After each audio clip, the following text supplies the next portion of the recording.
So here's the deal. My ex-wife, 32 female, and I, 35 male, got divorced about 6 months ago, and within a month of that, she was pregnant. My ex-wife, let's call her Olivia, and I had been together for 3 years and married for a year and a half when she told me that she had been having an affair with her boss. Let's call him Samuel, 42 male, for a couple of months. We have a 1-year-old son together, and when she told me about the affair, I was still trying to process it. But she already had the divorce papers and stuff ready because her boss had told her that he was ready to marry her. So far, the only reason she had been holding out was because she was not sure if Samuel was ready to commit to her or not. But as soon as she had some sort of commitment from him, she decided to dump me and the kid and take off with him. The divorce was relatively straightforward because I wanted full custody of our son and I got it. She didn't even bother to fight for it. Neither did she fight for anything else. I got everything that we had, and it made sense because now that she had Samuel, she was rich enough to have the kind of lifestyle that she wanted. After the divorce was over, I did not hear from her until recently. Although I had heard from a couple of common friends that she had announced her pregnancy just a couple of weeks after our divorce was finalized. I don't know exactly how many months along she is, and neither does that make any difference to me since she's out of my life for good. The divorce had been tough for me emotionally because, unlike her, I was actually in love with her, and I thought that we had something real. In the 3 years that we had been together, I had always noticed that she had a bit of a materialistic streak. But I had honestly never thought that it would come in the way of our relationship at any point. I've been doing pretty well for myself since I am an oncologist, but I can't deny that Samuel is a lot richer than me since he wants the company that my wife used to work in. Even though they had grown pretty close since she started working there, I had never felt threatened by him because I always thought that they were very good friends. And I was always quite secure about our relationship because I believed that Olivia loved me as much as I loved her. Clearly, I was mistaken because if that had been the case, she wouldn't have found it so easy to dump me and leave. And I can still understand finding it easy to leave me, but how somebody can give birth to a kid and then just abandon them makes no sense to me. She didn't bother to check up on how our son was doing even after this divorce, and that made it much easier for me to hate her because that's what she deserves. When she left me, she tried to tell me that the reason she was leaving was because I never had any time for her. Unlike Samuel, who was always there for her. It's not that easy to fool me, though. I know that the real reason she was leaving was because he was much richer than me. But when I brought it up with her, she started cursing at me and acted like I was a terrible person for even implying that, even if it was the truth. But anyway, the reason she reached out to me recently was also something to do with money. And that just proved me right because recently I have been named as the sole heir to my uncle's fortune. For context, my uncle was a businessman who built a fortune for himself in real estate and owns one of the largest real estate companies in the state. He never married, never had any kids of his own, but we were pretty close. He adored me, and I knew that. But I still hadn't expected him to name me as the sole heir to everything that he owned. Everything is still being evaluated, but I know for a fact that I'm looking at an estate worth more than $2 million. And I haven't even started to think about how much his assets are worth. He left the company to me as well, but I'm honestly not interested in running it. Luckily, he had also left instructions to me in case I did not want to run the company, and so according to him, I have appointed his CFO as the current CEO, so the company keeps running smoothly. But I'm still going to be benefiting from whatever he makes from the company, so I can easily just retire right now. However, I'm still going to continue working because I love the work that I do. And with all the money that I have right now, I can even give back to society in much bigger ways. But that's enough about my own noble plans. Let's talk about Olivia's not so noble ones. Last week, I told a couple of my friends about my inheritance over dinner and drinks, and all of them were pretty surprised. But most of them seemed happy for me. But I guess one of them was not happy because somebody snitched and told Olivia about it. So that's how she found out. And the next day, she showed up at my house and said that she needed to talk to me. She was heavily pregnant, and I was about to tell her to go away, but I had a gut feeling that I would want to hear her out. So I decided to let her in because she was back after almost 6 months of the divorce. And I guess that it had to be something important that brought her here. However, at the time when I had invited her in, I had no idea that she knew about my inheritance. Anyway, she tried to make some small talk with me, but I was really not interested, so I just restricted myself to one-word replies. Then she congratulated me on the inheritance, which was her first mistake. I was a bit surprised that she had been able to find out about it, but I figured that maybe one of my friends had ratted me out. So I didn't say anything and I just thanked her. She then asked about our son and how he was doing, and that really upset me because for the past 6 months, she had pretended that she didn't even have a kid. And now all of a sudden, she had a conscience and wanted to know how her kid was doing.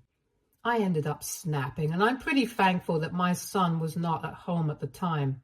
He was with my parents because otherwise he would have heard the way that I spoke to his mother. I don't regret it though, since she totally deserves it. Anyway, when she asked about our son, I just told her to get to the point and stop beating around the bush because I knew that she was here with some purpose and not just to make small talk and ask about things that she didn't even care about. I was getting really impatient, and she could see that. So she decided to get to the point and told me that she was here to discuss the new addition to our family. Obviously, I was very confused because I had assumed that she was pregnant with her boss's baby and not mine. She had been pretty sure about it back when we were separating, and I was so emotionally distraught about so many things that I didn't even question it. In any case, even if the baby was mine, I knew that one paternity test after the baby was born would let me know, and I would deal with that when it happened. But as long as she was pregnant, it was better that Samuel dealt with her because I didn't want anything to do with her unless the baby was mine. It sounds mean, but that's how it was, and I didn't think she would care about it either because she was pretty confident that the baby was Samuel's. Anyways, I was quite shocked when she referred to the baby as the new addition to our family because I didn't know if that was a fact or not. So I first decided to ask her if she was sure about the paternity, and if the baby was not mine, I had no interest in speaking to her anymore. But instead of taking the hint, she told me that she hadn't conducted a paternity test yet, but would do so if that's what I wanted. However, regardless of who the biological father of the baby was, she believed that since she was still married to me when the baby was conceived, I had an equal right to the child as well. And we hadn't discussed this earlier, but it was about time that we did since she was just a couple of weeks away from giving birth. Then she dropped a bombshell on me and told me that she wanted my name on the baby's birth certificate as the father because she believed that it would be better for both her kids to have the same last name. I definitely had not seen that coming, and it took me a couple of minutes to even process what she was saying. But once I had done that, I immediately declined. I didn't really want to, but I ended up laughing in her face because her plan was so stupid. It was quite easy for me to connect the dots, and she had already made the mistake of letting me know that she knew about the inheritance. So now she was obviously trying to secure the baby's future, and in some way, even her own, by making sure that I took responsibility for the baby and perhaps even pay child support. Now that I was suddenly richer than even Samuel, she was singing a different tune around me, and I found that very funny, so I ended up laughing in her face at her plan. I straight up told her that she was really stupid for even thinking that I would entertain an idea like this. And I told her to get out of my house because I didn't want to speak to her anymore. But she didn't leave. She continued to sit there and try to reason with me. She told me that she was ready to get a paternity test, but she believed that it would be better for her children to have at least some sort of a relationship, and having the same last name would help them bond better with each other. She tried to make it seem like she really cared about the kids and their relationship. So she was actually asking me to allow her to add my name to the birth certificate of her baby so that our son would have a sibling and would find it easy to relate to the baby once they were born. It was pathetic because she herself hadn't been there for our son for the past 6 months after our divorce and hadn't even bothered to check up on him, even though she had visitation rights. So I told her that our son barely even had a mother anymore, and now she was acting like it was important for her to make sure that our son was able to bond with his sibling. And even if I were to agree that our son should have a relationship with his sibling or half-sibling, depending on who the father is, it still doesn't make sense to add me to the birth certificate as the father of the baby if I'm not actually the biological father.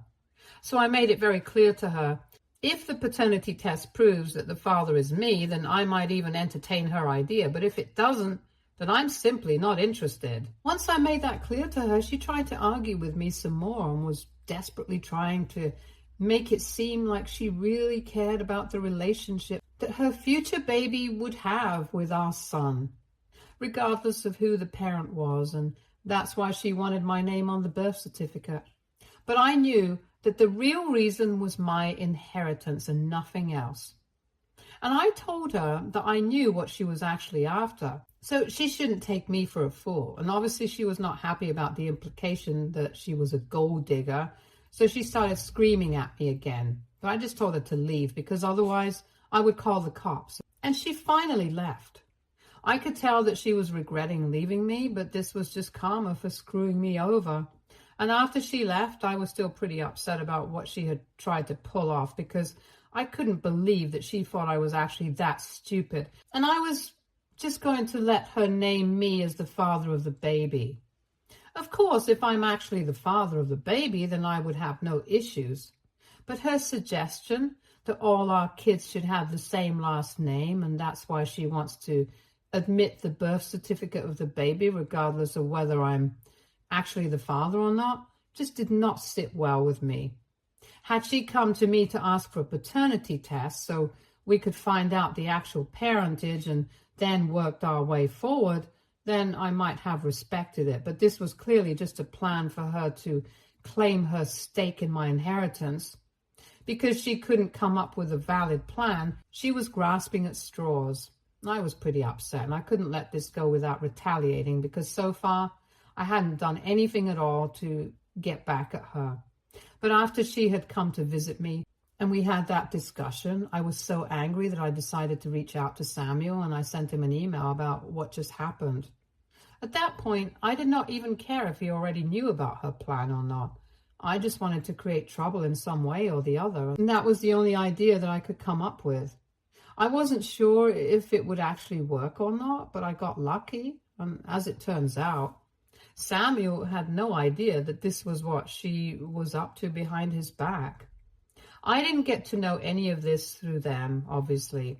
He did not reply to my email, but after I sent it to him, he apparently got into a really big fight with Olivia, and I don't even blame him. I think anybody in his position would have done the same thing.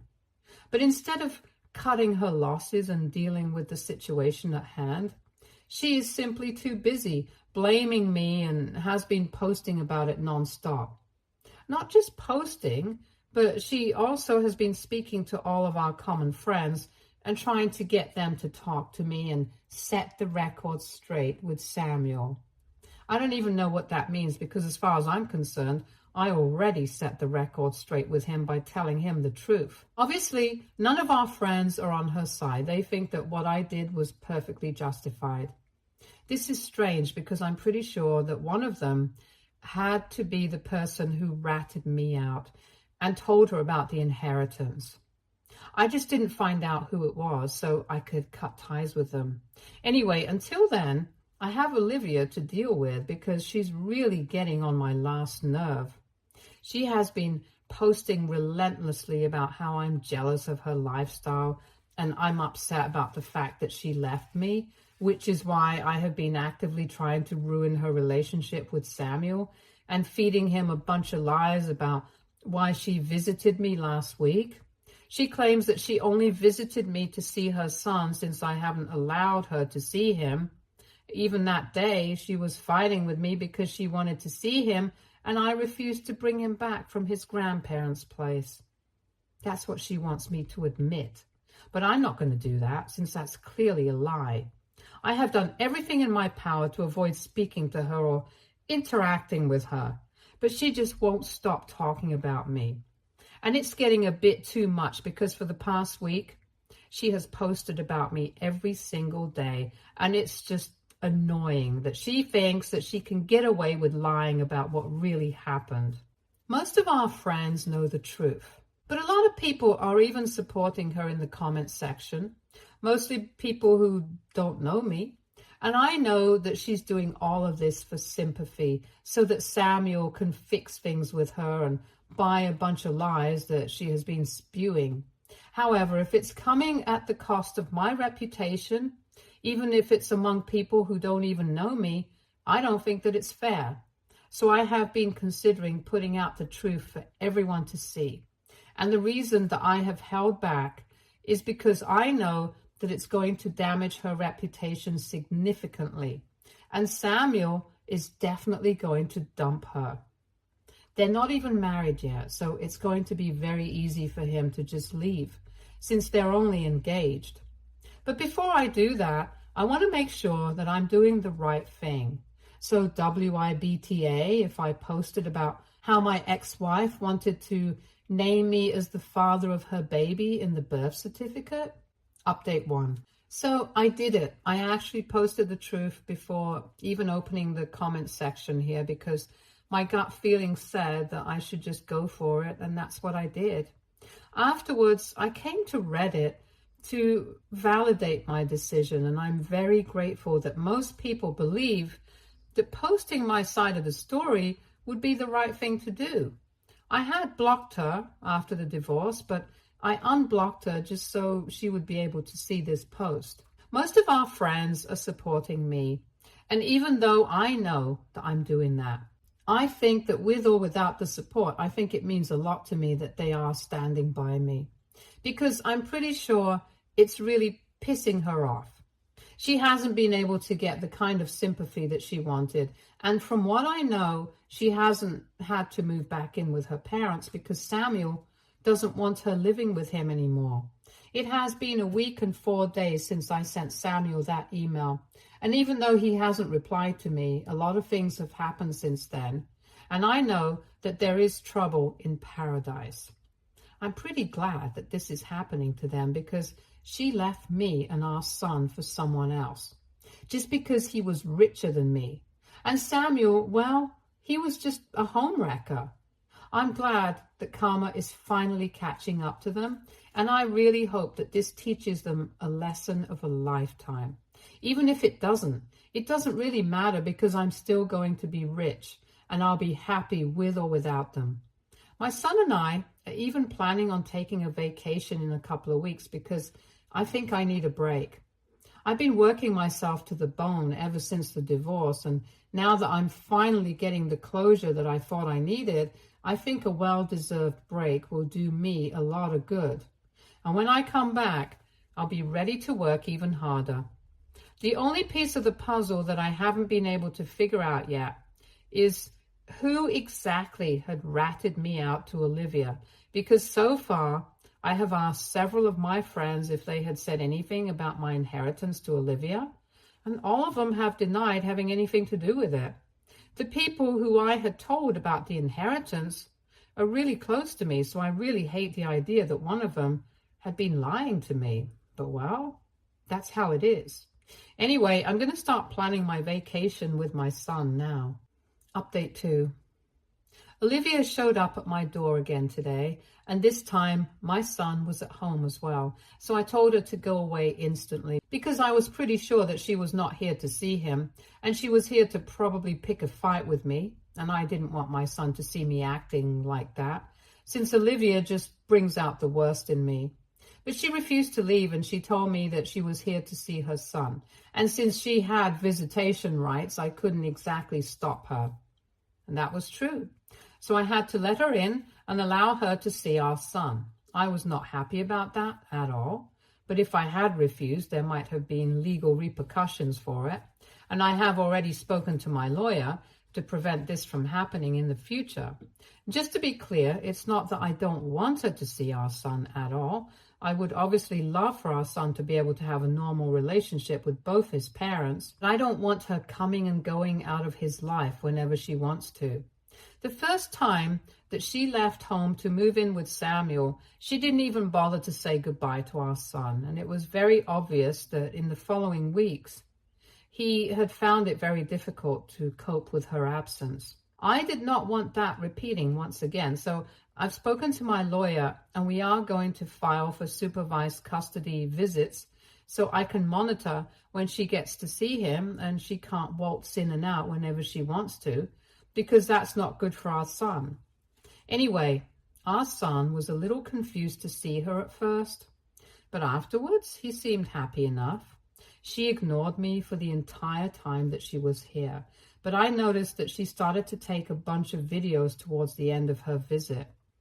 The only thing that I said to her before she left was that I did not want her to post any of those videos online because I did not want our son to have an online presence when he was so young. To that, she only told me that she was saving these videos for herself in case she missed him too much, which I think is a bunch of BS.